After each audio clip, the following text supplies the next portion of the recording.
to the second episode of the 90s Retrospectives. And today we have a very special guest, a buddy of ours, a real good buddy of ours that's been wanting to do a video on here with us for a long time, Kenny Westner. Say what up, Kenny. What up, Kenny?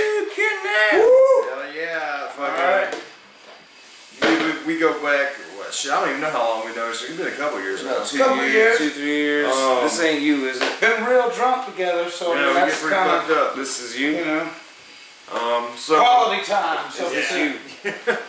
So, It's over there? You sure? Yeah. 100%. My ears. So, today's episode is the Alice in Chains Retrospective. Now, my idea is, I don't want it to just be grunge. We're going to tap on some of the popular ska shit, tap on some of the popular electronica shit, and some of the popular grunge shit that we haven't done on previous shows before. And on today's episode... Okay, so these don't really count. Huh? So they really only have... Yeah, they really only have like what? Technically, four albums. Right. But we Well, will wait a minute. No, 3. Because this one's an EP. What's up, you motherfuckers? Oh, you got damn. 1, 2, 3, 4, 5. You got 5. Motherfucker, these two, I'm saying with Lane Staley. Oh, with Lane So Staley. with Lane Staley, technically, they're like Nirvana. Joey is back. They're definitely But like fucking Nirvana. Joey's also back. He's in the background. Joey's here. Joey's chilling, drinking some Heineken. I do like the variants. I've really got to get my beer. The variants right here. Yeah. I do love Hold on. that. That is. Yeah, that is these awesome. two are out of print, and supposedly, from what I've read, the green one's a rarity. I don't know how true that is, but... The green one was the original one, Well, they both came out at the same time. but I never saw the purple one Really? during the day. So I mean, Yeah, I was 9. I was there during the day. You were The more, yellow one was the original one. You were more I would bet sentient money than on me. Yeah. Because I have a yellow one myself. So. But you know what's cool? They did. Three-legged they dog. did. I will say that's probably the coolest thing about this one is the color. You know. I do like how you can alternate the cover. You know. When Yeah, you pull it out, you there's can more make going you on. can make different, It's a demon. and you face can when also pull it see out. different things through the red Right. from the cover. Kind of looks like the pad when we pull it out of your underwear. Yeah. So today's episode is the Alice in Chains Retrospective. To me, they are one of my favorite out of the grunge scene because They do stand out. they stood out. Like they in many ways, to me they were a little heavier, and when they would mix soft kind of stuff, they mixed the soft stuff with the heavy stuff really fucking well, but they kind of stay consistently heavy. Yeah. I'd have to say, as far as they kind of pioneered heavy grunge. Yeah, in a way, man. Like, I mean, because everyone else was heavy, but I don't know. There was just Alice in Chains was a little slower tempo-wise, Right. but they had a Groove punch. grunge. Yeah, man, they had a fucking punch to it that a lot of the other bands didn't really have. You know, the other bands had a punch in many other areas, whereas Alice in Chains, it was that low distortion, man. There was a Thick backing vocals. yeah, Real. the vocals Very heavy backing stand vocals. out heavily. The vocals, Dark. man. The dark, heavy backing vocals kind of defines Alice in Chains. There's a real insanity to the way Lane Staley and Jerry Cantrell sound together, and we'll get into that shit as well. But they yeah, you got a cat sucking a dick. Oh my god, Joey. There it is, everybody. Sorry for our Hornophilia fans. They can't see this. So, Alice in Chains in 1990, man, they dropped their first album, Facelift, which is, you know, they're from Seattle as well, just like all the other Grunge bands. yeah, just like all the other popular grunge bands, man. They came out of Seattle. Like, grunge for Seattle is like what sludge is for, like, Savannah right now, you know? Like, it's not in the mainstream like the grunge was, but there's a lot of great Different. bands kind of It's like a coming sub from of it, you know? Like Yeah. a sub. A lot of great bands coming out of that area. When they say like grunge sounded like the way Seattle looked, that's kind of like what sludge metal sounds like to me. Like when I hear Baroness or like Kylesa or Black Tusk, they kind of sound like, in a way, what parts of Savannah look like. Even though I'm hearing other things when I'm looking at Savannah, but you know, as far as like metal goes, if Savannah, Moss is dripping off their yeah, fucking you know, music. it's like there you go. Molasses. Right, Yeah. moss. Fucking bugs and just humidity, like fucking you know. Like them big fucking bugs there. You ever see them how they fly up to the fucking light and they go BAM! They come right down on your damn head? Okay. Yeah. I didn't know if you knew that. Yeah. Did it to me. They did it to me. Okay. We are head brothers. Right. I felt the thickness of his body. His girth. His girth. Girth is a funny word. I love it. So their first album, Facelift, man. We'll start with Kenny, man, since you're the new guy on the show right now, man. Give me some thoughts about this fucking album, dude. Facelift was when I first heard of Alice in Chains. They were actually on I believe it was the Clash of the fucking Titans tour. And they were touring with Alice in Chains, Anthrax, Megadeth, and they are Slayer. Alice in Chains. Well, that's what, you know what I mean? Chains You know what I mean, bitch? Alright. But those four toured together, and that's where I first saw them. And I hadn't even heard them at all till that particular concert. And What? it really, out of all those bands, Alice in Chains was the one that I actually talked about that night. Because of the different style and the thick harmonies and the dark, you know, the dark groove metal, you know, that was new.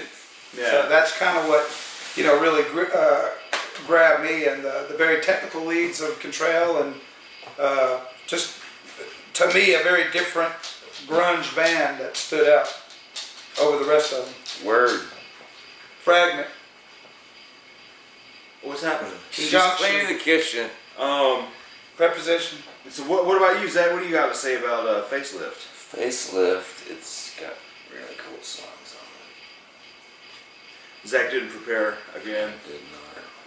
Zach did not prepare again. Fired. It doesn't matter. Doesn't matter. I'm still here. Their lyrics are sick as fuck too. Yeah, I got man. to say that, you know, the man sings about sick shit. You know what I mean? Where Dude. you really didn't get that in the mainstream metal. You know, this is really sick shit. you know? And it's very poetic in a way, the way he talks about it, man, because he's talking, when a lot of people, they talk about grunge music, they talk about how depressing it was. But in many ways, Alice in Chains are like the most depressing. Right. All of them, dude. Right, Bleed the Freak and You have to see it. Dude. Junkhead. I mean, it's Like, all about drugs. Yeah, most of his songs are about his death. heroin addiction, dude. Yeah, heroin addiction. That's, Foreshadowing his death.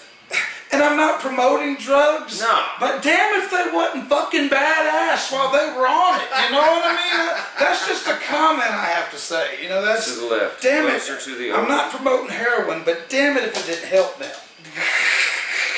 It gave him something to write about that was real. And, you know, sadly, you know, he had to, you know, have the hands-on treatment, but it gave him a on the front lines, you know, kind of voice. You know, because his songs aren't about really how he likes heroin. It's about how heroin is fucking him up. Right? And it's, you know, fucking him up with his friends, fucking him Well, up that with his once family. we feel the most, we become more creative, I think. You know, Yeah, if it yeah. really hits home hard, I believe I'm a lot more creative when I'm going through some bullshit. You know what I mean? So, you know. And like this album, you know, this album doesn't get as it wouldn't get as dark as some of their later stuff, but there is, you know, We Die Young, Man in the Box is a classic, straight fucking classic. Like that's an album that Kind of a shock video as well, if you'll remember. Yeah, I don't back remember in the the day, video, man. where they sewed the eyes of Jesus shut and stuff like that. Very controversial for the time. That was a thing in the 90s. Very man. much like was. Jesus Very much stuff was. in the music It videos, really was. man. It really was. I saw that a lot. Nirvana. But it's weird because like this album has that sort of I keep wanting to say 90s sounds, but it has that sort of Alice in Chains sound, but it doesn't. You know what I mean? Like the sound most people associate Alice in Chains with the sound of dirt. This album is like half that. Like there's there's like Man in the Box touches on that dirt sound. Right. And then a couple of the other tracks, they're escaping me right now. Like Sea of Sorrow, Bleed the Freak. But then you've got, I think it's I Know Something About You. Is that the straight up funk metal track on here? With the sweet ass slap style bass and all that. But there's a sweet ass funk metal song on It's been a here. long time since I've actually heard that album. Yeah. It's Yeah. I can't really hit on that. I can't pull that one up. Let me see that CD again. Yeah, I'm gonna pull up and see if I can find some quick facts about Facelift here.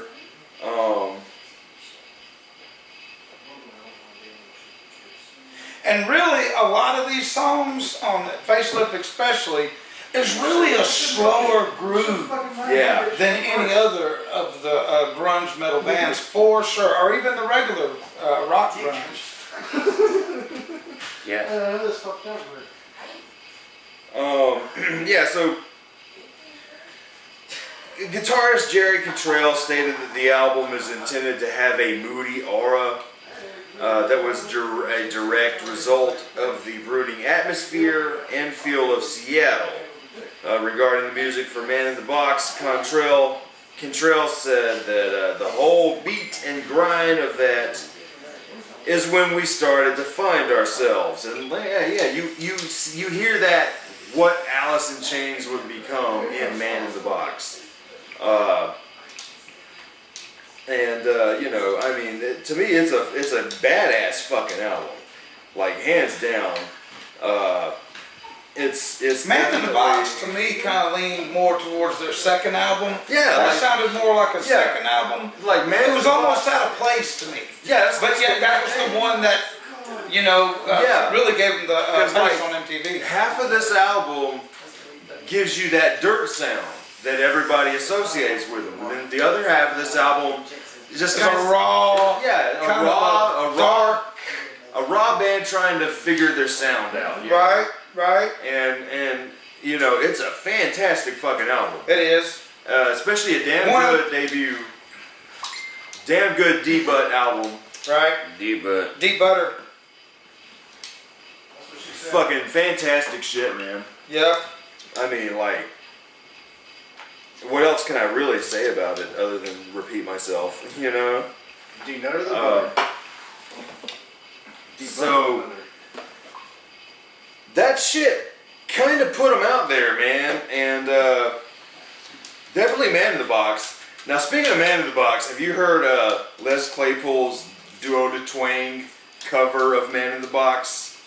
No, I haven't. Dude, it's hilarious. Duo de Twang is a Les Claypool side project that's like just swampy ass country music. Okay. And they do a straight up fucking like hillbilly version of Man in the Box, and it's fantastic, man. I love it. I It's love it. You need to fantastic. play it for me one day. They also do. There's Man in the Box, and I think there might be another Alice in Chains song on there. It's been a while since I've listened to that album. So, 2 years later, 1992, we get the album that would eventually just. Fat in their pockets. That's really the that's the Overproduced. one that everyone knows. It's their Overproduced. Nevermind. Probably I don't know, one of man. my least favorite Really? Alice in Chains albums. In many ways, I'm really a hard critic on them because I do like them. I think this album is phenomenal. to tell It you the is. truth. Dirt. He doesn't like Rooster. You don't like Rooster? I hate Rooster. Rooster is like a cool, slow, almost A little- stoner metal jam, dude. let me see the CD. Let me see the CD real quick. Meow, meow. Let me reminisce here. Man, dude, Dirt is amazing, dude. It is a good album, but I'm talking about the production of it. To me, I preferred their first album production. Their Isn't sound that on Man the in the first Box though? Is that? Yeah, Man in the Box is yeah. This one has Angry Chair's a badass song. yeah, Angry Chair. Badass fucking Damn song. the River, dude. Damn the River's a good one. Chair. Yeah, dude. Junkhead is badass. Sick Man is badass. Yeah, dude. Down in a Hole is badass. Oh, Godsmack. Yeah. Damn the River's good. Them Bones. This is a good album. Well, let me rephrase it. Every song is fucking badass, but I don't like how they overproduce it. It's, you know, me and you have a different view on metal, I think, because I keep hearing y'all saying how y'all love Injustice for fucking all. Love the songs. Love how it's fucking composed. But the fucking production, to me, is so overproduced that it don't have a raw fucking edge to it. It's not overproduced. In fact, it's got some shitty ass production. Yeah. It's the drums that I can't take, I think. It's the drums that I don't like about Injustice for All. I just don't like it. It sounds that like the one you flat can't tire. hear the bass It's like on? you're hitting a fucking flat tire to me. I don't know. Best Metallica albums ever, man. Ride the Lightning, Master Ride of the Puppets. Lightning for sure. Justice Master of for All, Puppets. man. Cliff Burton era. Cliff Burton era. They lost a lot of nuts when he died. Yeah. Yeah, but I Because the other three, you know, one's gay. The other one speaks high pitched. I mean, you know, there's a meat deficiency there, I think. a meat deficiency, y'all. Right. A meat deficiency.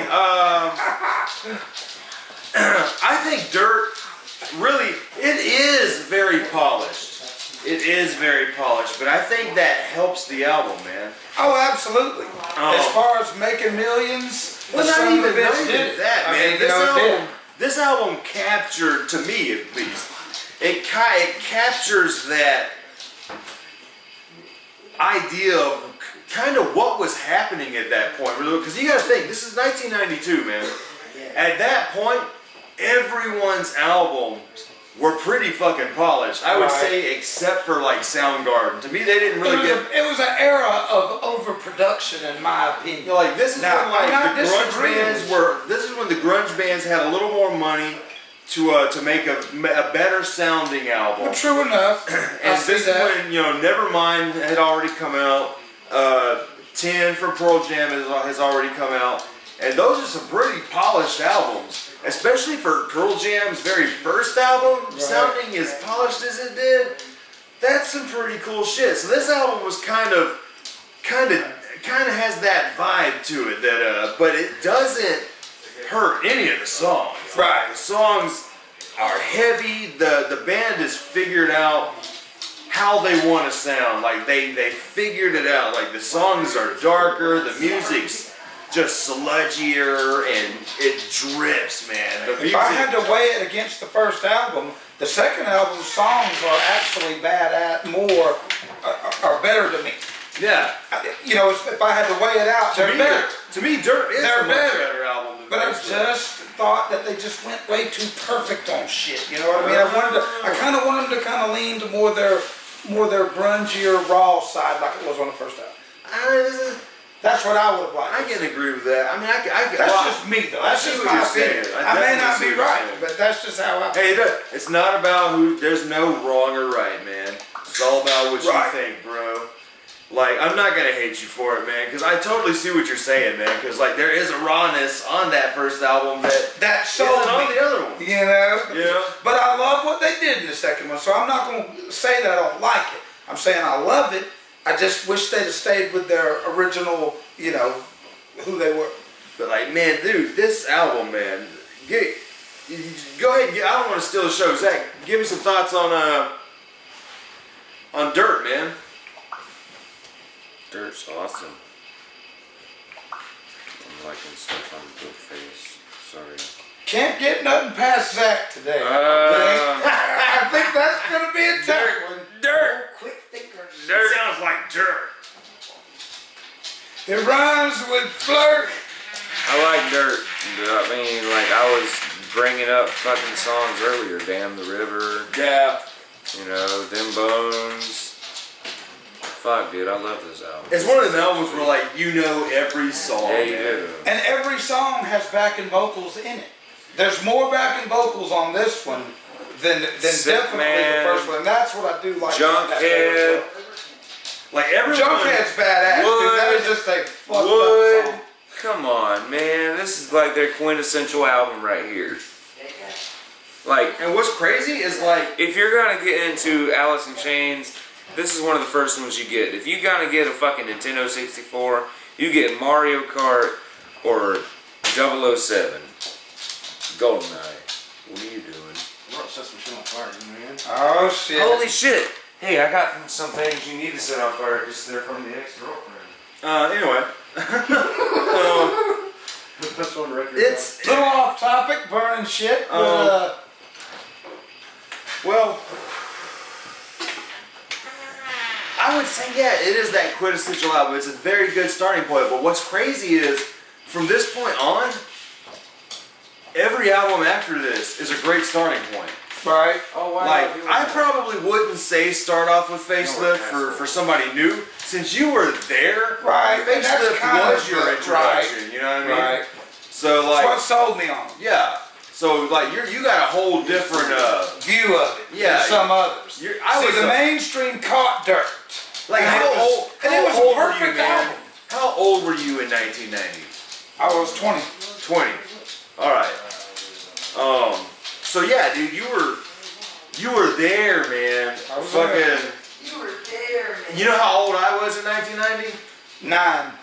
4. 4. Fucking 4, dude. 4. Oh, little And cute I look boy. back at the 90s with fond memories, but you know, in a way, I was just a fucking kid, but that's all I did was listen to music. You know? Right? Right? So, but it's you know, this is what my mom was listening to, you know, when I was 6 years old, Right? and Not to, mention how fucking old I am or nothing. I mean, no, you were just there, dude. You were fucking there, man. And was honored to be there. Yeah, true that. No Like, fucking shit. I tell people all the time I was born in the wrong decade, man. Like, The 90s really did have a lot of fucking great shows, great ideas, a lot of pioneer music, I think. A lot of pioneered music. Which we lack today for fucking sure. yeah, definitely in the mainstream. Definitely in the fucking mainstream. But like Dirt, man, fuck. This is a phenomenal album, dude. Like it is on par with some of the golden age of grunge albums, man. Like Verses from Pearl Jam, fucking not what is that? Is it Ultra Mega? No, it's not Ultra Mega. It's Bad Motorfinger from Soundgarden. It is it's on par with It's my second album. well, I guess, you know, just on par with like all the shit before '94. You know what I Right. mean? Like, it's on par with the golden age of grunge. Like, I would say the golden age of grunge is. It was thick right during that time. You know what I mean? Yeah, man. You had the Nirvana, which was kicking off the end of the, the end of the '80s, and kind of kicked into the, the Soundgarden, the Pearl Jam, the, the Alice in Chains. I'm trying to think of all of them right now. I'm kind of blanking. Stone Temple Pilots. Stone Temple Pilots. Like they were the big, they were like the real big names. There's many other grunge bands that weren't getting as much attention, like Screaming Trees for instance, and Mother Love Bone, Remember them? Mother Love Bone is like one of those bands that most people know about now. What album are we on We now? experienced We're it still then. talking about Dirt. Yeah, Y'all experienced it then. Yeah. But Mother Love Bone, that dude fucking died. And if it wasn't for him dying, we wouldn't have had Temple of the Dog happen. Right? That's right. Because everybody That's in Pearl right. Jam and Soundgarden were fucking buddies with those guys. That's right. And that's what brought him in. He died. They got together and did Temple of the Dog in a big tribute to old buddy from I always forget his name, Mother Love Bone. That's cool. The fuck is going on? That was Valentine's Day gifts. What was the words? I never read that shit. Something like chipmunk. Something about a goddamn chipmunk, yo. Fucking chipmunk. Watch your mouth. Fuck. Damn fucking chipmunk. Motherfucking. And by the way, fuck CERN. From Fuck, sir. Fuck CERN and the fucking Ari. demons that Ari. dwell there. Chinaman. It says two All right. little Chinaman We're still talking about. from Holly. Would you please give me a from beer? Harry. So, It's racist. It's racist. It says Hari. That's racist. oh well. Could I please have a beer? Burn it, please. Yeah, bring us Please. all beer. Beer for Around, everyone. around everybody. I already got one. But yeah, dude, this is one of them great fucking '90s albums that, like, I was talking when I was listening to this stuff all week at work. Daniel, who's been on the podcast, Daniel did not get into the grunge scene, but he was heavy into the. I'll take a Rolling Rock. I'll take a Rolling Rock. And he was heavy, but he was heavy into the new metal scene. Whereas I'm good. I'm a bigger fan of grunge than I'll ever Good, be I just of the new metal shit. Right. And so it was kind of cool hearing from a dude that didn't really get into it, but he said, you know, he just hears it on the radio too much, and you know, it turned him off of the shit. Right. And so I'm like, man, if you know, you just turn the radio off and then wait about Well, very 5 few years. songs on Dirt you can actually put on the fucking radio. Well, what's crazy is a lot of them are. I have. But put on only the radio. two you can really, you know, put on there. I've heard them Bones and Wood. Yeah, them Bones, Damn the River, Down in a Hole, Yeah, but Rooster. I You hear don't those hear that all on the radio time. a lot, do you? I hear them all the time on Do you? 103 over here. Oh, dude. wow. All the time. Well, it's classic rock now. Yeah. In many ways. There you have it. Well, there's a time thing here. So now we have to talk about this album. It's an EP, but it is one of those EPs, man. Very cool. That Very cool. Jar Flies. dude, this is what is it's I one of used to the have this. it's one of the first EPs. Something about is it like the first EP to like make it on the album charts? Yeah.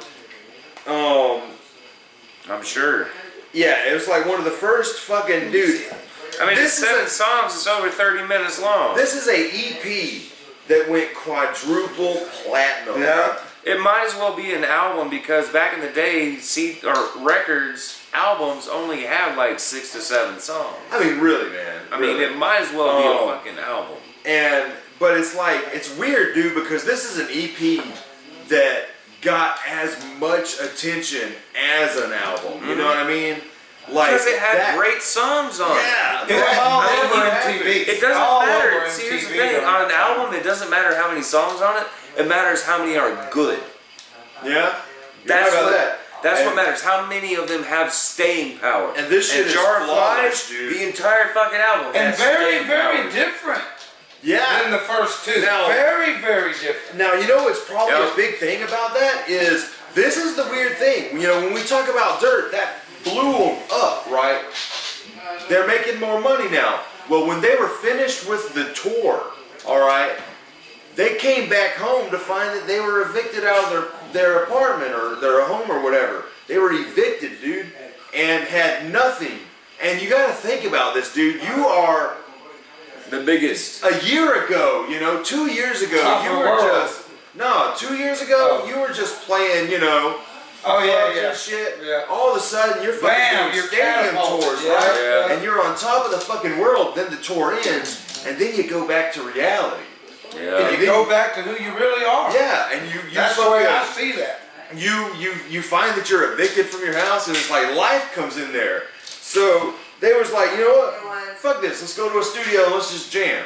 And they put out some of the most Creative shit Yeah. that they've done out of all of their albums, in my opinion. in many fucking ways, dude. And it was a release that they needed. Didn't make it. And this album fucked with symphonic elements, acoustic Yeah, elements yeah, that yeah. there are nowhere on the previous albums. Right. And this is something that would A little less ultimately- backing vocals on this one as I well. know, man. And a little Did it? more just kind of punching in parts. Which really, to me, opened the door for Three-Legged Dog, which was just as good Yeah, in my 'cause- opinion. If not better. Because Three-Legged Dog takes a lot of cues from this. From and that kind of particular, that's right. It builds builds up upon to that. dude. Absolutely. Totally builds upon Absolutely. it. But dude, Jar of Flies, this is one of those, this is an EP, right? An album that I have heard every single I one can't of these count songs the on the times radio. I've heard that over and over at a Like, party in that time. They play more of this stuff on the radio than Yeah. all their other ones. Rotten Apple, Nutshell, and one of my personal favorites, I Stay Away, dude. Yeah. I fucking love that Yeah. song, dude. I've heard them play that. Fucking that sweet opening fucking riff, and then the yeah, Yeah. want to travel south this year, and then fucking it go. It's like such a. It's so yeah. It starts off There's so just sweet so and much soft. sway to Then that. it gets heavy, man. Like They got an excellent swag to them, you know what I mean? Yeah, That- dude. They got a fucking smoking ass swag. Excuse. You know, it's awesome. Excuses. Yeah, excuses. A lazy swag. Dude, it's so fucking rad, man. And is it Nutshell that has that sweet fucking drum beat? That boom, boom, boom, doom, doom, doom, doom. Dude, Great guitar too. Yeah. Jerry Cantrell was a very underrated He still is. man. musician, dude. Because not only is he a badass fucking guitarist, but the son bitch can sing, man. He's badass. like he Both of them. can, and you know, his voice in many ways is kind of similar to Staley's. It is. I would say it Staley. complements it. Yeah, I would say Staley's a little higher in register.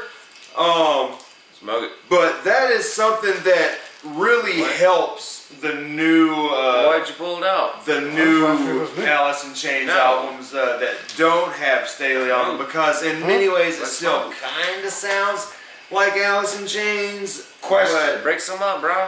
Is Lane Staley as good without Cantrell? No. And is Cantrell as good without Staley? Control is not as good two without albums. Staley. I think they both needed each other. They needed each You other. know, that's They what really I think. did. We have two albums. Shit, man, can I get a pinch of tobacco, He's dude? number 38. What? He's number 38. Look at that.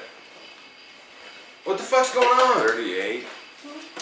That's a I don't know black what the fuck screen. that means. That is a black He's number screen. 38 of Who? 100 great heavy metal guitarists. Oh, there you go, badass. Relevant to what we're talking about. Right? If you're gonna interfere, at least be relative. I'm just playing.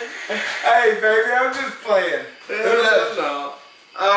So what the fuck were we saying now? Lane Staley. Yeah, alright. Lane Staley joined Mad Season. We'll talk about that for a slight second. I don't remember fuck all about Mad Season. But It was badass. It was good. It was mad. It was good. and It, was a wasn't super- Alice in Chains, but it was good. It was a super group with some people. I can't remember. I'll look it up just for the podcast. But dude, Jar of fucking Flies is it's weird because most Press the people X button on the Xbox, please. most people Thank you. that talk about Alice in Chains, even the most people that don't follow the band, everything that they've ever heard is technically not from an album. It's from an EP. Like, that trips me out, dude, because, like, to me, no other EP... Well, that was the most mainstream that Alice in Chains ever was. They were all over MTV. That shit was all over the radio. Yeah. You know what I mean? Everybody at the fucking parties were listening to that shit. Dude, I've never tripped on anything more than I've done on Alice in Chains, dude. That was the acid era, during that time. That was like the 90s. Everybody was fucked up on shit. You know what I mean? And Alice in Chains happened to, that was some cool ass music when you're fucked up. Yeah. Because they were fucked up. Yeah, we music in I their love it. 20s. You gotta be able to. It's like a Pink Floyd-esque kind of, thing is what I'm saying. It kind of goes together. Their music and being fucked up and doing it. Like, it's just weird to me that, like, no other EP in history, I believe, correct me if I'm wrong, that I know of has gained as much attention as Jar of Flies. Like, it is An a EP. triumph. You're right. It is a fucking triumph. You're right. And this album It's hard to make 6 songs and them all be fucking great. Yeah. And everybody hears it. I mean, that's an accomplishment. to say Like, the least. I don't know, I mean, The whole thing is almost the greatest hit. Because every song is a hit. yeah, right, there you go. Like, Every it song is was the played on the radio, essential right. greatest hits. Right? For Alice That's in the Chains. essential. That's the album you get. If you Like, want the seriously, songs if you know. get a greatest hits Alice in Chains, it's gonna have this album and like 2 or 3 from other albums. Like Yeah. the one that like if you get Boston, if you get a Boston, you don't need to get any greatest hit or any other album. You need the first one. That first That's album. right. That's 'cause that's where all the you need best ones because are, yeah. every fucking song on there is a song you know. It's a hit. The first Boston album. Yeah. And that's like 7 tracks. Yeah, right. But that was considered an album back then. Right, and this is You 7 know, tracks. I gotta look up like the history of EPs, you know what I mean? Like, when did it become a thing to release a mini album, Like, when did that become a thing? When did the EP, the extended play, become a thing? It's not really an extended play. The 80s really started that. I saw a lot of that because Oh, you got well, the the garage Beatles- stage the Beatles visited also by had Metallica. They kind of kicked that shit up in the mid 80s, and they're No, see, back then were called single albums. it was A an single. EP. That was an single. EP. What's Garage the Stage difference between Visited was an single and EP. EP? A single is a song from the album and a B-side. Right. Okay. And maybe a remix. 2 songs. Yeah. An EP is brand new music, Whether it's but 4, not on a 6, full album. Right. Yeah. It's just music that they made in between albums. Brand new music. Do y'all remember the thing that they did in the 80s? Well, early 90s actually. This is Okay. while we're on 90s, where all the bands of the 90s kind of like Skid Row and Motley Crue, they all went to Moscow and redid a bunch of songs. Do you remember that? No. They had like an EP. I was a sperm. They made Yeah. EPs. Yeah, it was very big, man. Very big. Yeah, I don't remember. I made a lot of Are sperm. you during talking that about time, Live too. Aid? Or hearing aid? Is Kind that of what during was? that. Hearing Kind of during aid. that time. Was it hearing aid? Kind of during that time. The Russian. Hearing aid is a thing you need. No, it was like a heavy metal We Are the World. Yep, that's exactly what it was. Was it That's hearing aid? what it was. I can't remember if it was hearing aid. It might have been. That might have been what it was. Hearing aid. Yeah. But I wouldn't doubt if Alice in Chains was in all that. I wouldn't have doubted because that was about the Grungy. same era. Yeah. I mean, but that was all pretty close to the same era. But like, this is an album that like it came out Josh. of no Josh, man, no Josh today. He's out of town getting a fish tank.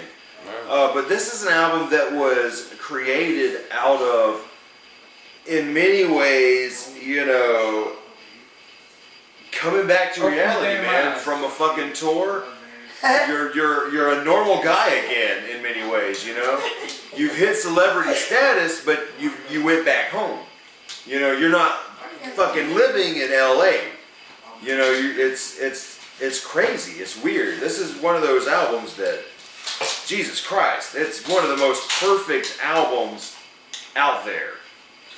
And They hit a technic- bullseye on that one, man. They and did. technically, it's not a fucking album. It blows my mind. And can't you see kind of how great their second album was, and then they kicked into this? Yeah, like this to me, You know what I mean? love Dirt. But then they fell this- off on Three-Legged Dog. Did you kind of realize that? Really did? Well, to the people that hung out with me, I thought it was the best one. Personally, one of the best things they did. I really enjoyed it. But none of my friends really liked it. Really? Because I don't understand that. Because like to me, It they fell right continued off, to dude. get better, man. They played one song off that Three-Legged Dog album that I've ever heard on the radio. And yeah, there's like 1 or 2 on here that I've only ever heard on the radio. What's that? Heaven Beside Me. Like a coldness When I change. That's a badass Yeah. fucking song, dude. But I mean, dude, like, Is that Putin? What song is that? Dude looks like Putin.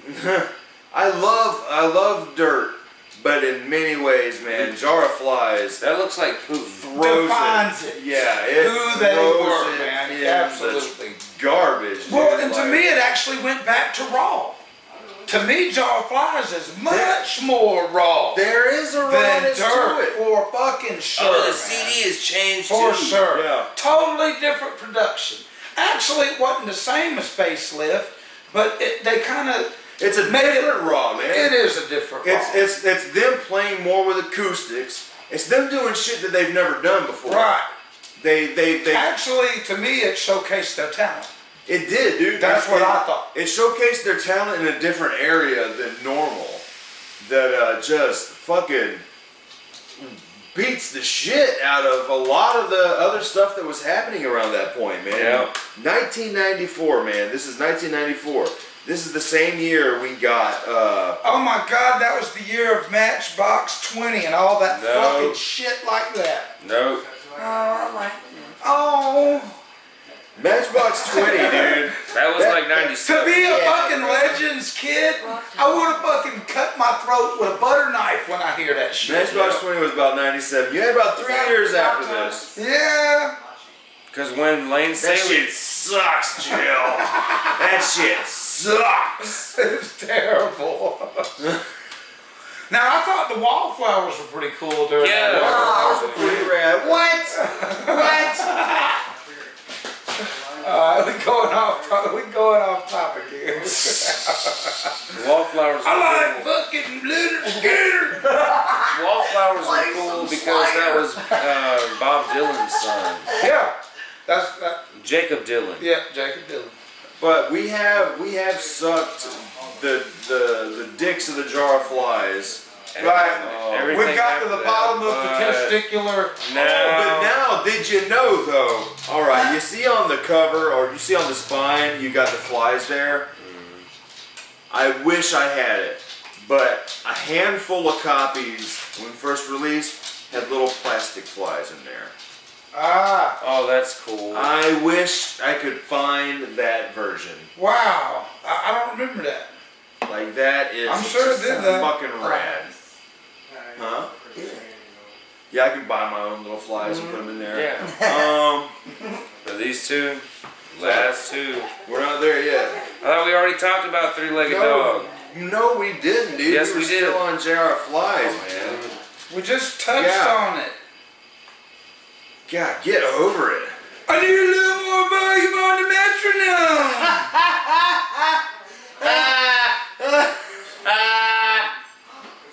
The metronome is tightening up my super band waistband.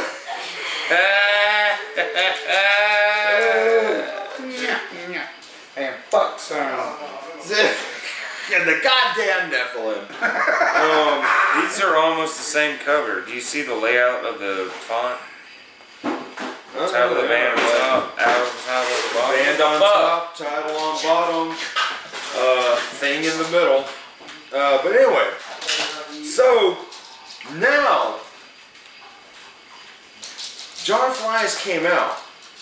What? 94, 95. Like 2 to 3 months before Kurt Cobain fucking died. That's true. That's true. Our generation's I didn't even think day about the that. music died, man. Yeah. The moment Cobain died, the music landscape changed instantly. But then again, you know, we also started getting happy things. That was like a grunge Things started getting atomic happier. bomb. Yeah, you know, Started you know getting what I mean? happier. You got stuff like Poppy Green Day. Yeah, Green Day had Yeah. Poppy Green Day. Blind Offspring. Melon. Blind Melon. What was that, like 93 when You that know, came Smashing Pumpkins got a little. 90, they were You a know, little they were older. kind of, They but were they were darker. still, but they were kind of elevating at that time. Smashing Pumpkins did have some more of a positive vibe to them, as opposed to the more bleakness that the other grunge guys had. Yeah, so a lot of the more, Spin Doctors. yeah, well, Yeah. they were getting out there. Blues Traveler. Yeah. The focus started to Everything shift a went little. to a dark to more of a, happy, Yeah. go smell a flower and But good shit fuck though, yourself in the nonetheless. ass kind of music. Good shit nonetheless. Love Spin Doctors, love Oh, I love them all. love Goo Goo Blind Dolls. Melon. Never got into Goo Goo, but I was looking up some of their albums and I did not know that they were. I did not know they were around like as long as they were. Oh yeah. That tripped me out. So Cobain dies now, and that's when the grunge bands started to experiment a little more. You had Super Unknown, which is pretty fucking experimental record from Soundgarden. Stone Temple Pilots were getting close to releasing Tiny Music. A lot of that shit Everything, shifted. and you gotta also think like Chili Peppers went more fucking mainstream during that time. You remember that? Yeah, man. Everybody, even Primus and people like that, kind of, popped on. Yeah, The a lot of the focus started to, there was a fair amount of focus to weird shit. Yeah, Ween, it kind of went to happy and weird. Happy and weird kind of was really promoted during that time. It's a very weird thing, man. But Cobain dying had a huge impact on the music scene, man. Oh, it did. And I call it the atomic bomb of grunge. it was, man. Because that was it after that shit. You know what I mean? It just poof. It to me after '96, man. Because I was also Pearl Jam around this point, man. Vitology comes out, and it's like at that moment the most experimental Pearl Jam had been. Right. And so the grunge bands were starting to sort of drift away from that ultimate grunge sound. Even bands like fucking Bush were around coming out, and they were like grunge light.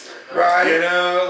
But then I think Green Day kind of stemmed, kind of accelerated during that time as well. Mm-hmm. I really think that because that was like their relay button. Because Green Day had been around for a while before that too.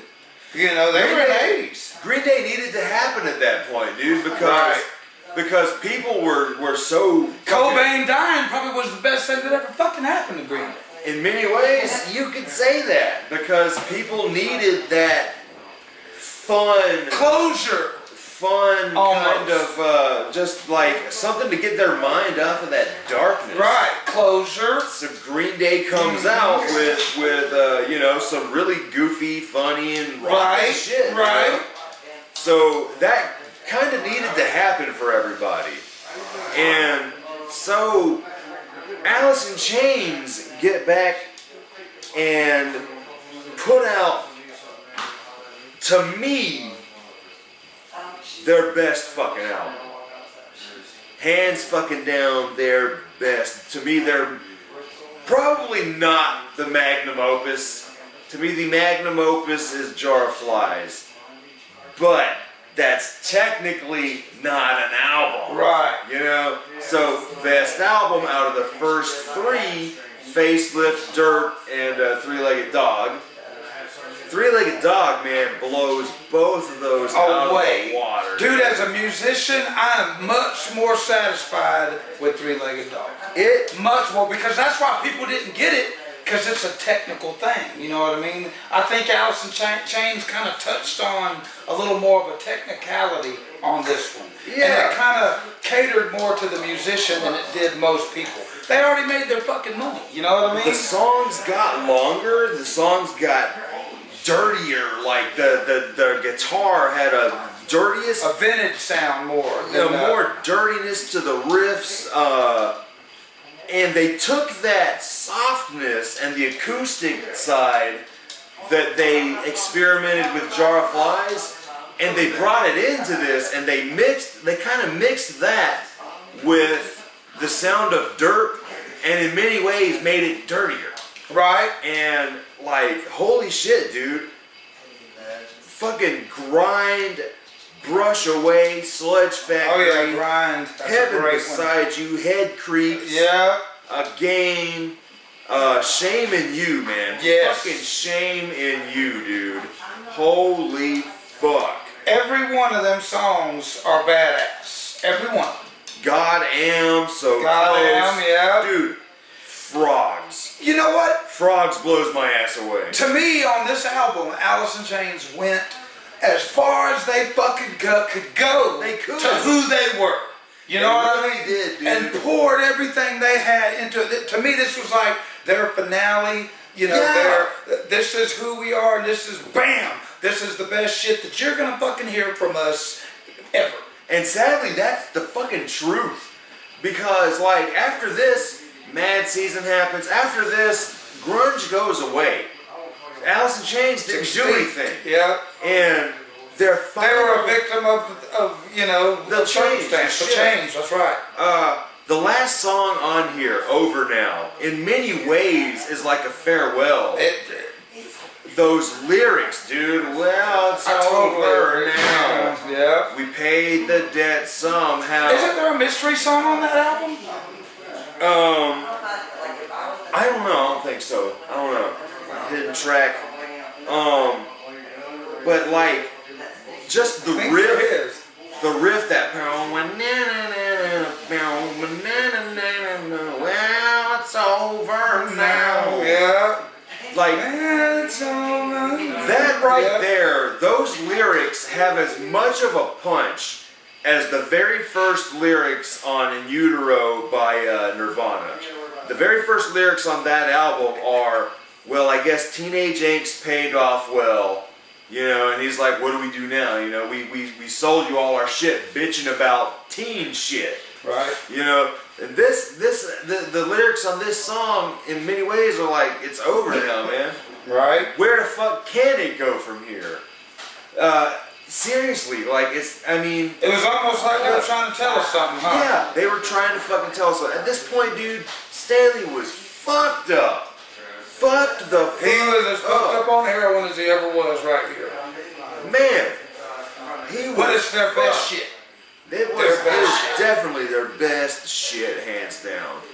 It fucked. As a dude. musician, I was most gratified by this album. Me too, man. Like this and Jar of Flies, man, are the ones I can listen to all the motherfucking time. Right. I can turn on. Dirt is very cliche to me. I know y'all elevated all that, I but love it was very cliche. It was very mainstream. It was very overproduced. It's what made them all of their money to be able to produce the next two badass fucking Yeah. albums. And That's what I said. And that's a thing that I loved about that first half of the 90s is the musical freedom that a lot of these artists were able to have.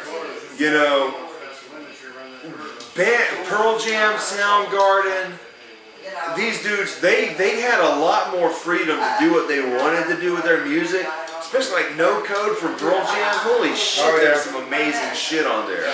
Vitalogy, Bugs, come the fuck on, dude. Bugs, that when you hear that, you're like, this is Pearl Jam, this Right. is Jeremy, dude. Right.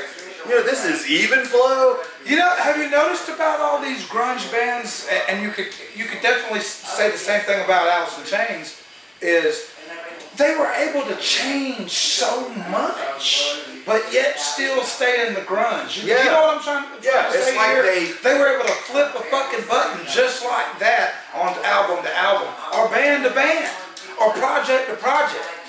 And to me, just about everything that was done by Soundgarden, Pearl Jam, Alice in Chains, Stone Temple Pilots, you remember Velvet Revolver? That was fucking badass, you know what I mean? Fucking Slash is on that shit, you know what I mean? And the guy that died, Stone Temple Pilots, Wiener or Werner or something like that. Whatever. Scott Wiener, that's right. But they were all able to fucking bounce back from fucking adversity and make something better, or something about grunge that, you know, they fought for. You know what I mean? And they changed shit, which to me, that's what I've been looking for in music. My whole life is not format. You know what I mean? Don't give me format. You know, I'll go to sleep. And that's, to me, grunge did that just about as good as any genre that I've ever heard. Yeah, I can totally agree with that, because a lot of the grunge bands, It metamorphosed so many times. yeah, but at the same time, they never really alienated their audience at all. You know, They stayed within their genre, but changed it. That to me, it's like they could change it, but they could always keep their roots in there. You know what I mean? right. Like Yeah, some that's- bands could make a song, and that's not them.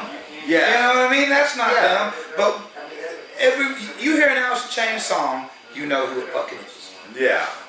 And you hear a Nirvana song, you know, they weren't around Soundgarden, long enough. Pearl Jam. Soundgarden, All of Pearl them. Jam. You know, Stone it's Temple. Pearl Jam. Yeah, even Stone Temple Pilots, even though their first album definitely is the most grungiest. Second album, kind of half grunge. Third album, complete psychedelic. You notice how they leaned as the years went by? All these bands kind of went to more weird, happy. Yeah, I mean, we talked about that earlier.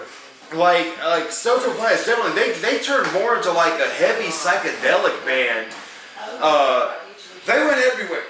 Yeah. They went everywhere after their first. It never sucked. No. It never No. sucked.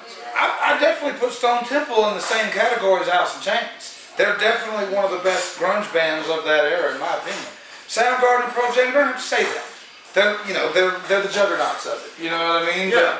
But, you know, But then these some- are more to me, they're not as popular as Soundgarden and Pearl Jam as far as mainstream. But yet, to me, they were just as good. And some bands, you know, like, I love Smashing Pumpkins, but they've got some albums to me that are dog shit. Dead albums. You Dead know, albums. their newest album, Moments to an Elegy, fucking garbage. Garbage. But the one before it, Oceana, fucking amazing. Smashing Pumpkins really went through a lot of changes. Yeah, they did. I mean, God, They really I did. heard Smashing Pumpkins one time and didn't even realize that's Smashing Pumpkins. You know what I mean? I They had did. no idea that was even there. Because, you know, once you lose Jimmy Chamberlain on the drums, shit goes downhill, you know. There is nobody that can drum like There's Chamberlain. nucleuses of the bands. Yeah. You know what I mean? Same as Dave Yeah. Lombardo and Slayer, even though Slayer was great. Slayer changed completely after Dave Lombardo died. Yeah, and it's just Same way with Cliff Burton and Metallica. it's just mind-boggling that just how good some of these bands were and still are. You know, when you look at it, Pearl Jam is like one of the only ones that stayed consistent, still releasing shit every handful of years, and never really putting out any duds, or you know, never alienating their audience, never jumping for that mainstream tinge, you know, never trying to be anything more than they are. I'll even put live into that same category back then. I know you're not a big fan of live, but to me, that was more like the Dave Matthews kind of. They're like the Dave grunge. Matthews of grunge. You know, well, you know, that's what it was. But yet they were very talented, dude. But they were so talented that some people didn't get it. You know what I mean? I like all It the was a songs I've heard happier, from. right? It was a happier time because you're talking 92, 3, 4. You know, like you say, after Cobain died, everybody was kind of going towards either a concept. You know what I mean? Concept grunge, which was what live was. You had concept. you had a lot of focus on stuff like Better Than Ezra, Wallflowers. The ska scene got a little more attention. It's weird because once Cobain died, it allowed the mainstream to focus on handfuls of different things They that were were looking happening for something to fill Yeah, that void. to change it. to fill that void. Right. And ultimately they found some complete garbage around 97, 98. You know, It hit rock bottom. they started focusing on. Alternative hit rock bottom, I think. They did, man, because they started focusing. I like Better Than Ezra, but you can blame Better Than Ezra on bands like Matchbox 20 being popular. Right. You can blame that shit on, you know, that. I dig some Third Eye Blind. I don't mind Third Eye Blind, but, you know, that's where the focus started to shift. More soft rock, Right. more Pretty. yeah, Pretty. very polished Yeah. shit. The boy bands, the girl Right. bands. You know, you had no more Slater Kinney. You know what I mean? Like nobody was paying attention to them. Well, to me, it ushered in the folk music. You know what I mean? The happy alternative. After Cobain died, they went to the happy alternative, which pushed the folk music that we're actually hearing now, like the a lot of the acoustic, you know, melodic the singing, Jack you know, Johnson kind right, of shit, you know, the John Mayer kind right, of shit. White Stripes. Well, White Stripes, that was some good shit. That's that happened. awesome shit. That Awesome. was a cool little moment in time Absolutely. there when those kind of That's what I'm saying. That vintage ushered in, though. sounding, yeah, those vintage sounding rock bands like the Vines and the Strokes, and like they had a small point. Deftones. And yeah, Deftones. They were like shoegaze new metal, you know. But like I'm talking about like the Vines, the Strokes, the White Stripes. That small era, that small window Who sang between the like Freshman? 2001. Yeah, that was the Verve. The Verve. Or the Verve Pipe. The Verve Yeah, Pipe. that was a badass fucking band. I thought. They had some good shit, but that was also on that same era. Ezra, That's right. That's that right. soft, Where we're at that right soft rock, that 1997 to 99 kind of rock. Feel good music. You would hear it in like later Dishwalla. You would hear it in like the teen dramas like Dawson's Creek.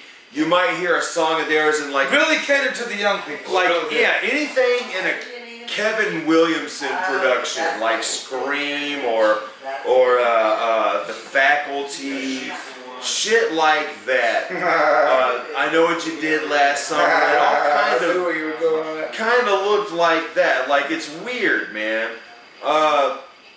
So that shit happened, man, And you know what? Really, while we're talking about Alice in Chains, is to me what they were really successful at doing was they were not only able to satisfy the grunge side of it, but they were also put in a very heavy metal category. yeah. So not only were they in the grunge category, but they toured with very heavy fucking bands. Because like the cool thing about grunge is, in many ways, it's just heavy metal. It's just like a brother of heavy metal. You know, it's not even necessarily a subgenre. It's a genre all its own. It I has almost its own wanted to label identity. that as a subgenre, but that's You want to label it as a subgenre of heavy metal, but it's really it's its own genre. But it's related to heavy metal. Right. It's related to hard rock. It's related to doom metal. not many bands could do that though. Yeah, That's what like, I'm saying. I mean, it's weird because You're either in your element with who you're jamming with or it you're not. began. They blended in very nicely, even in the mainstream. Yeah, it began in Seattle, but then when it started to get out there, other bands started coming out sounding similar to that, and you know the Seattle sound had its own sound. You know, Smashing Pumpkins were from Chicago. They had a slight grunginess to them, but it was like a real happy psychedelic. A lot of people are from Chicago. Wasn't Perry Farrell from Chicago? That's where he is now. I don't know much about Yeah, Perry Farrell lives in Chicago, brother. Damn. Damn sure does. That's where the only Lollapalooza is played now, in Chicago. And then Stone Temple Pilots, I believe, aren't they from LA? I might be wrong. But, Not sure. so, I mean, He might have been from another fucking planet altogether. this is a moment in time that everything was in the right place at the right time, the right bands, the right promoters, the right agents. You couldn't have planned the early 90s any better than how it happened, man. Some of the greatest fucking music, in my Yeah. opinion, was made during that time. And, you know, it is one of those serendipitous things, dude, where, like, everything was perfect. Everything was in the right spot. And like you said, you just cannot plan that shit. Now everything sounds manufactured. And, you Too know, formatted. so after this, Alice in Chains were pretty much gone. Yeah. You didn't hear anything about it after Three-Legged Dog. To be perfectly honest with you, I really don't have a whole lot of knowledge about the other two albums. I really don't. Yeah, and I'll get Now I've into heard some of the Jerry Cantrell things, and it's been many years ago. If I heard it, I'd recognize it. I actually thought Jerry Cantrell's first album, what was it? Boggy something. Right? Doggy something. Boggy. Boggy B-O-G-G-Y. Boggy door. Boggy's. I know. You mentioned Anyway, it was bad fucking ass, I thought. And I was almost like, when I heard him do that, I was like, well shit, he don't need Lane Staley. That's how good it was to me. Which to me, they're not as good without each other, but I think Jerry Cantrell may have been the heartbeat of Alice in Chains. May have been. We all love Lane Staley, but I believe Cantrell was the heartbeat of it, man. I can't say that, man, because when you get into those two Alice in Chains albums that don't have Lane Staley, you feel it, you miss it, and you kind of wish that they'd have let this be it, you know? Absolutely. Absolutely. I wish that would have happened that way, but I really think that the composition and the start of every song was through Cantrell. I'm a guitarist and I'm a singer. I'm partial to both of them, but I really think Cantrell was the heartbeat of them. I really do. So that was pretty much it for Alice in Chains. Well, you had the Lane Staley joined Mad Season, Right. which was a grunge supergroup. You had Barrett Martin from the Screaming Trees playing drums. You had Mike McCready. You had Mike McCready from Pearl Jam playing lead guitar, and then you had John Baker Saunders from the Walkabouts playing bass. I don't remember him, but apparently he died in '99. And then Lane Staley on vocals. And God, they did one album in '95, man. So shit. What? So that was the thing that happened, and then that's it. I don't know. Did Lane Staley do anything else? He checked into a rehabilitation hospital, I believe in '95 or '94. I can't remember. It was shortly after that project right there, and I don't believe we ever heard from him again. Yes.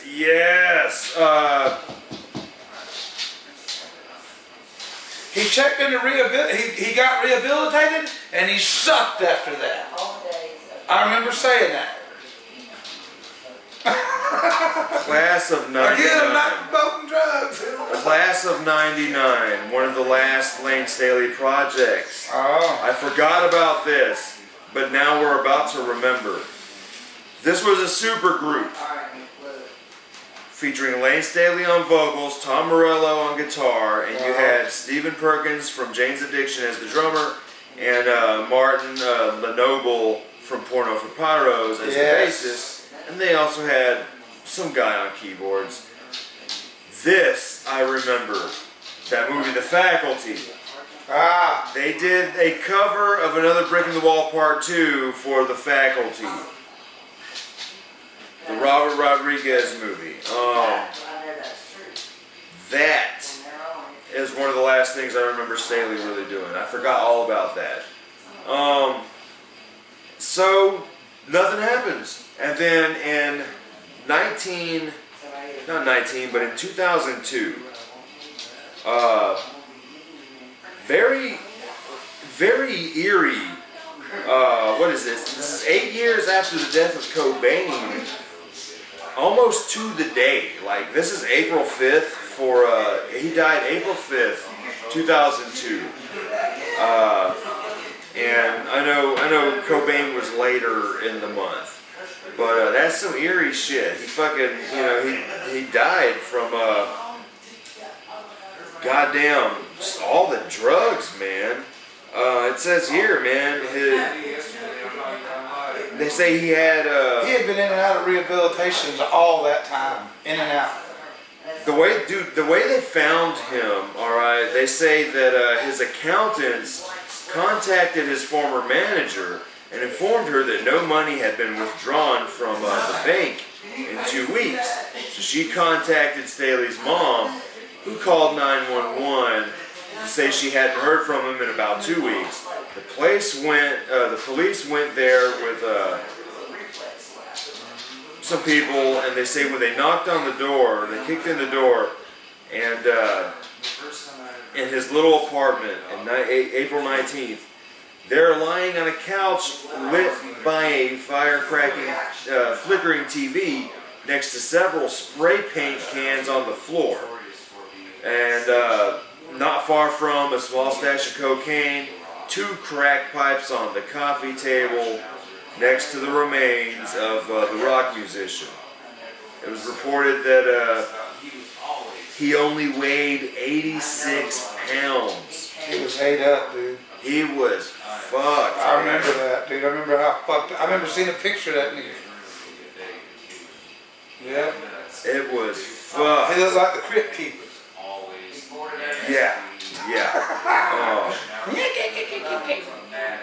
That's some fucked up shit. Like, I mean, damn. So at that point, you think Alice in Chains is gone. You think it's over.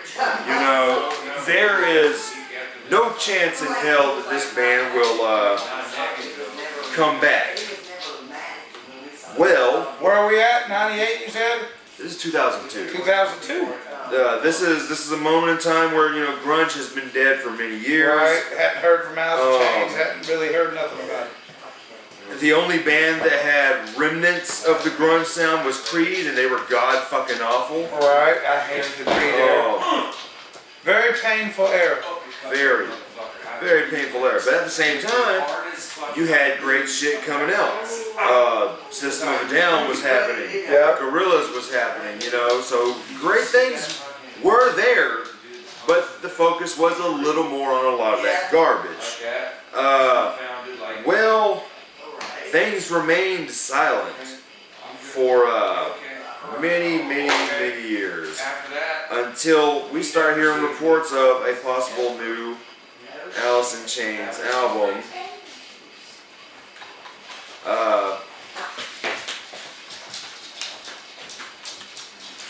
And in 2009, 14 years after, to me, their greatest album, they released Black Gives Way to Blue.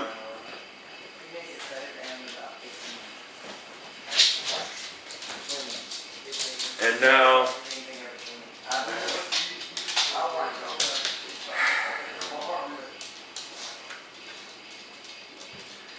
this is a very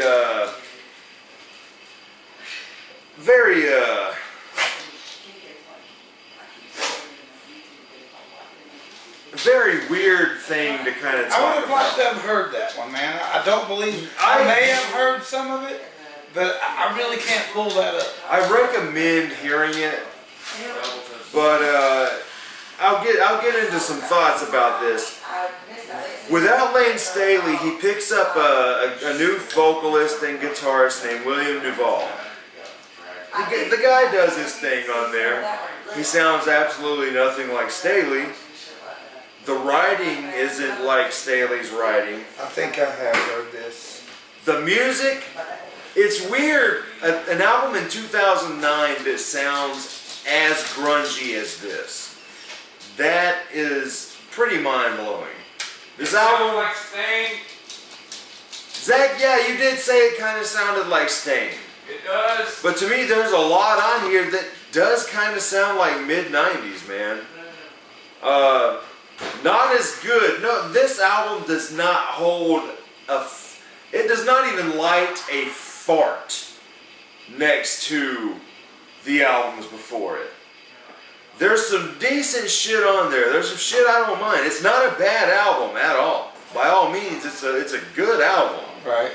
But without the writing of Lane Staley, and with this new guy singing with Cantrell, you still get that slight Alice in Chains sound feel. because it still sounds musically like Chains, and Cantrell's voice still sounds relatively the same, but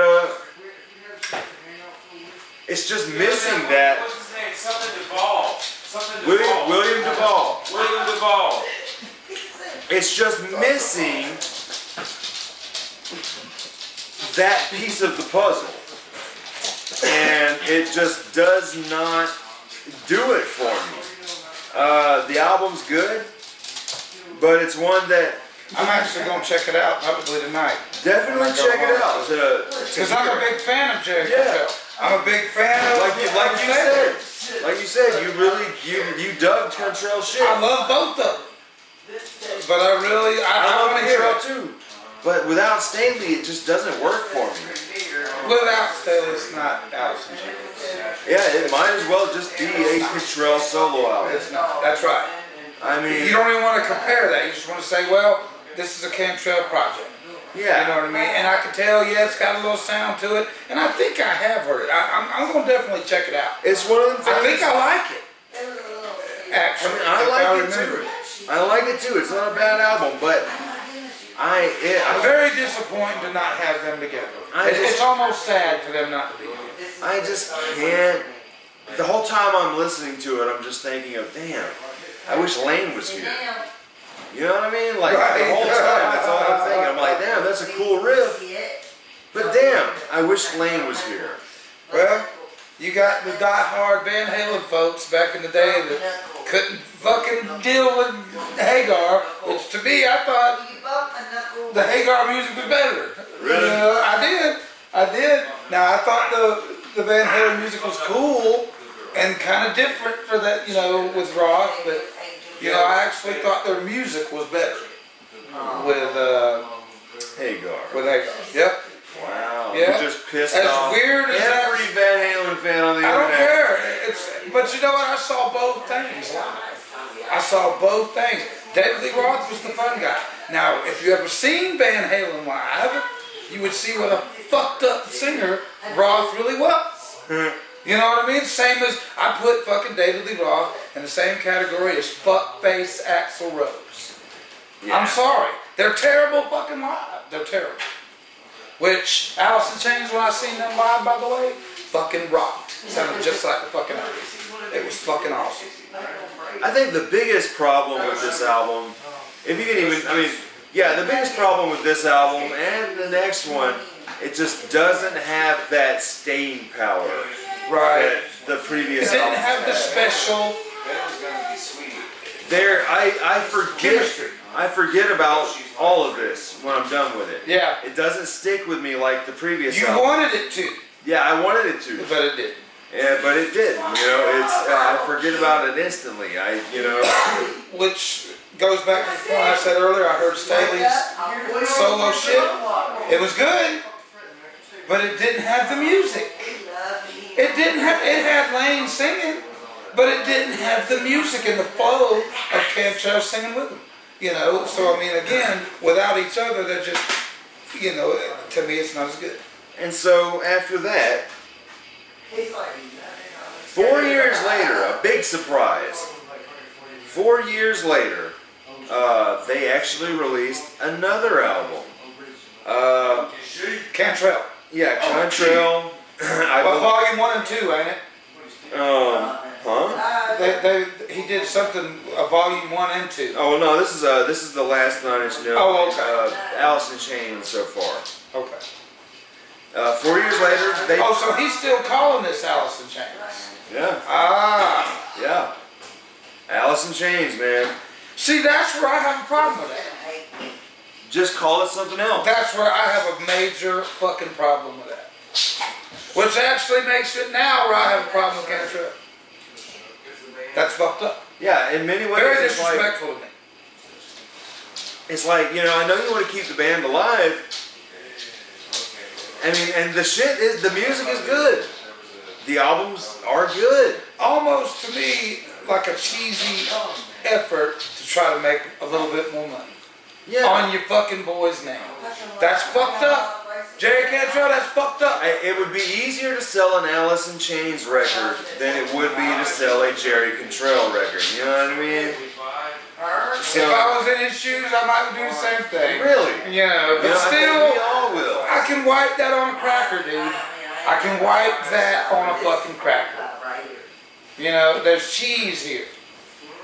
Yeah, yeah. It's There's ethics.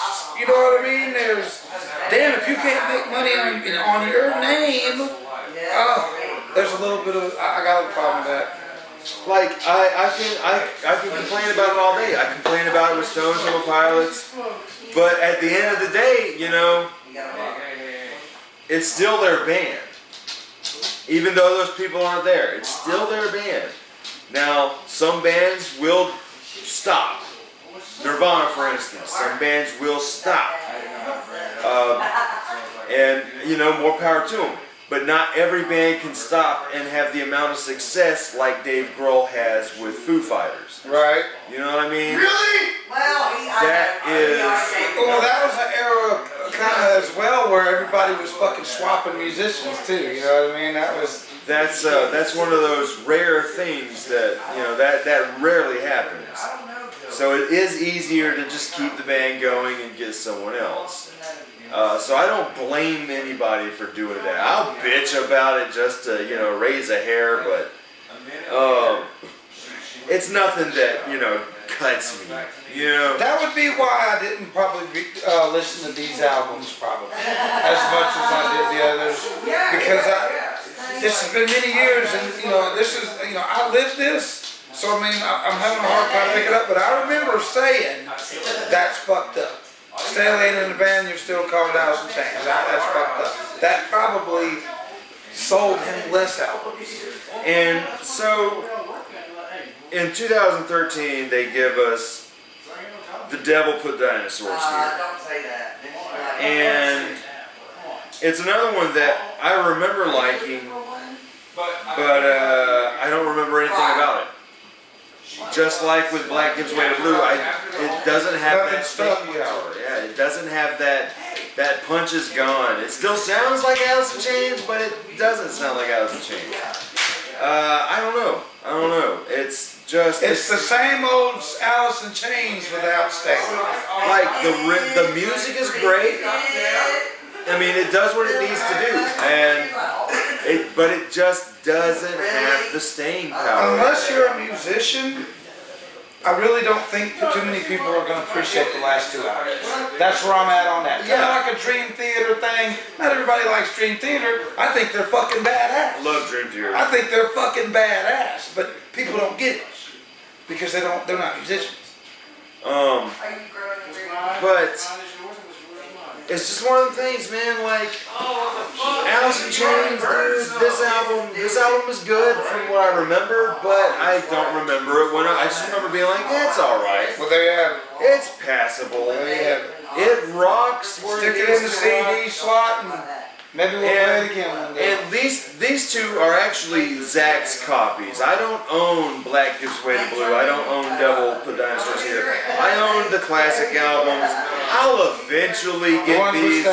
Yeah, I'll eventually get these to have the full collection, but I'm not in a hurry to get them. To me, I have the ones that really matter. The ones I'll actually listen to again. Yeah, the ones I will listen to. If I bought these, I would never listen to them. They're gonna sit on the shelf. What I would probably do is I would listen to it again like we did, and like, yeah, put it back on the shelf. Yeah, you know, it's not to discredit Chemtrail, man, but it's just going to. You discredited the name with these last two albums, in my opinion. And you can look at it that way. You can. Because I lived with it. And I bet you a lot of their fans felt the same way. And I'm sure a lot of fans. I really don't know what a lot of people think about these albums, because there wasn't a lot of buzz, but then there was a lot of buzz. You know what I mean? Like in my crowd of people during that time, Alice in Chains was probably one of the better bands out there that people were listening to. Because I was kind of during the heavy time, you know, and like I said, the heavy people loved Alice in Chains just as much as the fucking mainstream alternative people. Which, you know, I had all those kind of friends. Hey, can I get a pinch of tobacco? Yeah, it's the wrong guy. Joey. You need to cut your hair. You need to fuck off. Joey. And you need to fuck off just like CERN, nigga. How about that? You, CERN, Nimrod, and all them motherfuckers, y'all need to fuck off. When I have some off the fuck. Nephilists, Planet Nibiru, all y'all motherfuckers need to do it. When I have some off the fuck with, I'll fuck with them. But for right now, you need to cut your hair like all Lloyd Dumb and Dumber style again. Yeah. So you need to just be dumb and continue to be dumber. How about that, dummy? Hey, put a leash on that wee ball. You don't need Joey balls. Get that damn macaroni noodle the fuck on, man. Did you really? Are you really? God damn it, Joey. You're never gonna get laid again. Give me a week. Man, that almost looked like a penis, only smaller. Give me a week. We don't need Joey's dick on camera. Right. Hey, brought to you. Hey, Again. no, brought to you by Vienna sausages. Barbecue style. Anyways, since you guys have not seen me in a while, I've gotten into a little bit of drama. Oh God, here we go. Everything was doing good. Everything was going good until I banged a girl who had a boyfriend, and then the boyfriend found out, and then He's been getting dick pictures for the last 2 weeks. not the guy. And now he not, wants to send dick pictures to y'all. No. So sorry, I didn't look. not of the boyfriend's dick. He sent me like random Google dick pics. Well, I tried to make a fucking Joey. friend though. We do have a gay friend, Big C, and I thought about sending some of these pictures to him, but they would even be a little bit offensive coming from me, so I chose not to. Now, because this guy is mad that I banged his girlfriend, he's all trying to intimidate me by sending these fucking dick pics. I'm like, bro, why so serious? I have a question, Joey. What the fuck does this have to do with Alice in Chains? There's nobody gay in that band that I know of. Was there any gay members in the band? I mean, Not that I know of. Punk forever, forever punk. Yeah, punk forever punk. I need a lighter, man. You wouldn't have a lighter on you, would you? I don't have a lighter. Shit. Sorry. Shit. Hey, somebody. Hey, you can light it off my vape, man. Here. Will it work? I doubt it. Yo, let me get a lighter. Let me get a lighter. There's something wrong with me, luck. I don't have no fucking lighter. You need a lighter, please? Give me my fucking blarney balls. Thank you, sir. They're fucking me. And for the record, I knew she had a boyfriend, but she still wanted to pursue him. So, You are a home wrecker, Joey. You're a luck fucker. no, actually, You're fucking everybody's luck. I was a gigolo the other night. For real, I was paid $200 to take this chick to a show. Joey Bigelow. You're like an escort. You're not a gigolo, because gigolos get paid to fuck. An escort takes somebody to a date. What did we learn from Deuce Okay, so Bigelow? you're like a classy whore. That's What did we learn from Deuce Bigelow? Well, actually, no. I'm Dennis Reynolds in this I case. never learned a whole lot from. I learned what not to do. The Joseph systems. Anyway. Right. Okay. On a scale of 1 to 10, man, we're gonna start wrapping this up here. Zach went in the kitchen to join all them. It'll be all right. On a scale of 1 to 10, what do you rate their entire discography? Last night. And I have to include the last two. That's right. You don't have to. Yeah, let's not do that. 4 in the morning, he saw you sleep. Alice in Chains to me was one of the baddest fucking grunge bands out there, because not only were they able to blend in with the Pearl Jam and Soundgarden genre, but they were also able to blend into the heavy metal. It satisfied me as a very heavy metal fan. I liked the Slayer, I liked the Pantera, I liked the Zombie, I liked all that shit back then. Alice in Chains put themselves in that, and they put themselves very highly. I would give the whole discology a fucking 9. All day long. A strong 9, and a possible Hall of Fame band. I can agree with that. And the way I would say, with me on a rated 10, man, this band is one of the most phenomenal bands that sadly didn't have much of a career, but the stuff they put out is amazing. It sticks with you, man. You remember that shit. There's nothing else like it. No other grunge band sounded like them, but none of the grunge bands sounded alike. Right. But they were one of they stood out of all of them. They had a uniqueness to them that really speaks to me musically. And if I were to rate their discography with all the albums, the 2 new ones included, I would have to dock some points. Yeah. I would have to Might say. even go 7. And now we need TP for our buckle. Doing? It's over. It's What TP. the fuck are y'all TP. He doing? told me I look like TP for my buckle. And then here comes Joey. I would have to dock some points if I added the 2 new ones. Yeah, I'm confident. I will kill you. I You will. are so doing that. Okay. He didn't do it. It looked like it. He was like this. I would give it a 9 if I added the 2 new ones. Really? Just because the shit before that is so fucking soft. Now, if I take them 2 off, I'm giving it a full-on 10. Wow. Because I could listen to each of those albums all the way through. I don't have to skip it. Every album is fantastic. Each one gets better and better, but doesn't make the last ones any weaker. Right? They have this lasting staying power that this shit is old, man. Yeah. This shit is like almost 30 fucking You're years right. old, dude. You're right. It's a classic at this point. It is almost 30 years old. But it is still fucking fresh. It is.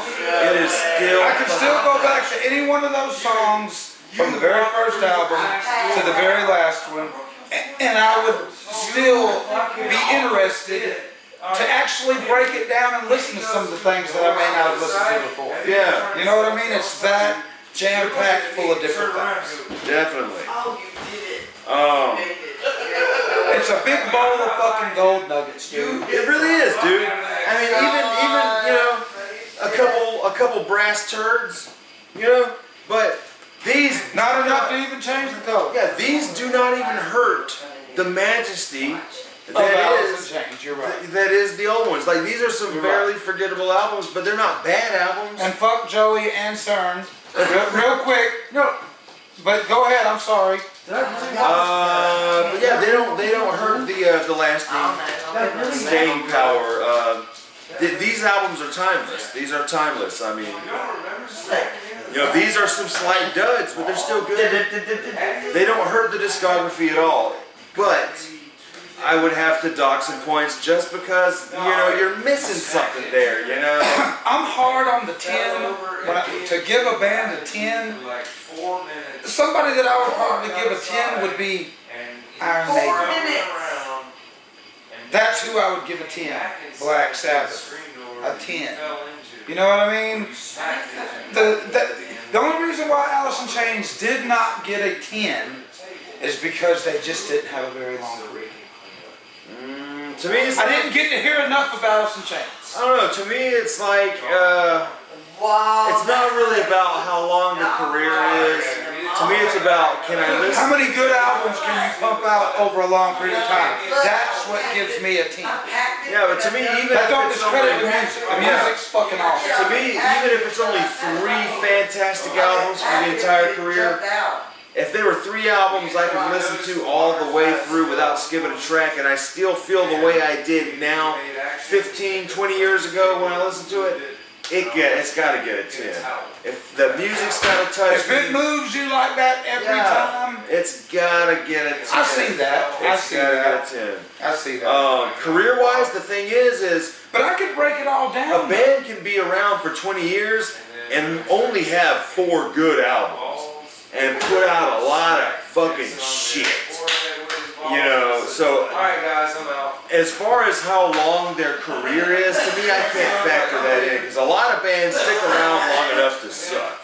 Well, like I said, I put that into a category. Creativity, I give them a fucking 11. Yeah. I give them 11 for creativity. Pioneering, grunge, they just, I wanted more. Yeah. Or mine. Because And they didn't give it to me, so you get a 9. in many ways, Alice in Chains didn't stay around long enough to suck. Like, I'm not gonna say these albums suck. I don't believe they would have. I think they would have kept pumping out fucking great albums. That's a possibility. That's a possibility.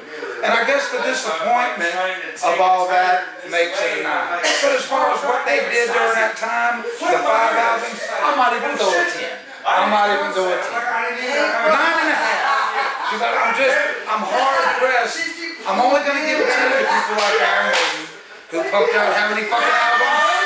Yeah, but And every one of them are badass. You know what I mean? They're fucking badass. I agree with that. But you know, that's Probably probably good. 9.5. Dude, Alice in Chains is one of the best fucking grunge bands that ever came out of the 90s. One of the best. They're in the top 3 if I had to say. I told them. As far as everything, mainstream, creativity, what they did, you know, definitely. But shit, I guess that's all we got to say about Alice in Chains. I hope you guys are going to enjoy these. We got a lot of great things planned to talk about here in the next couple months. And I hope you guys, you know, take this 90s journey with us. I hope we get you back on some more. Yeah, man, I'd love to. But you guys can check out our stuff on YouTube, obviously. Check out our music on SoundCloud.com under Bloody Chuckle Studios. Look at us and other great podcasts on Horrorphilia.com. And we're also on RTGomer.com. And shit. You're going to be starting New project. Kenny's going to be starting Chili Hole on YouTube pretty soon. And so be on the lookout for that. And it's late as fuck. We gotta get the fuck out of here because my significant other has got a knife in her hand. We'll see you guys later. Fuck Thurn.